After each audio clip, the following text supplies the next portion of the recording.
So this is another exercise encouraging the disassociation of the femur from the pelvis. But this time we're asking the muscles of the centre of the body to stabilise while the leg mobilises. So we have done the leg slide before, and this one is a little bit harder or more challenging because now we're going to lift a weight.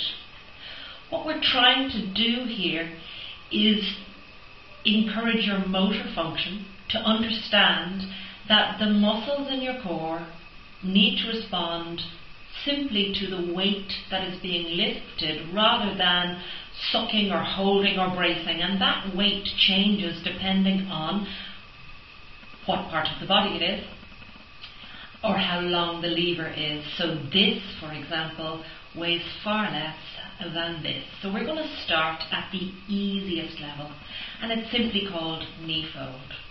We want to make sure that our hip bones and our pubic bone are level.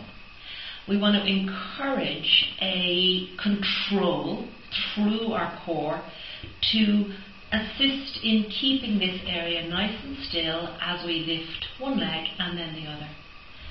So when we lift the first leg, it's the transverse abdominis that gets involved, and we should feel a very gentle tightening or accepting of that weight through your core.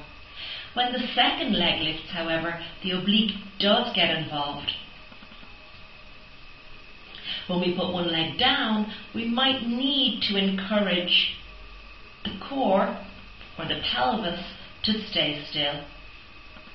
And the last leg comes down, keeping that pelvis still all the while. It helps to lift on an exhalation.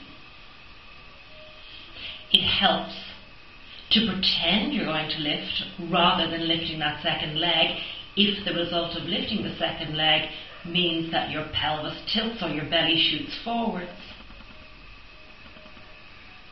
And we're only encouraging the core to work optimally rather than sucking or bracing or tightening. Do a few of those, maybe 8, and then come back to the start position.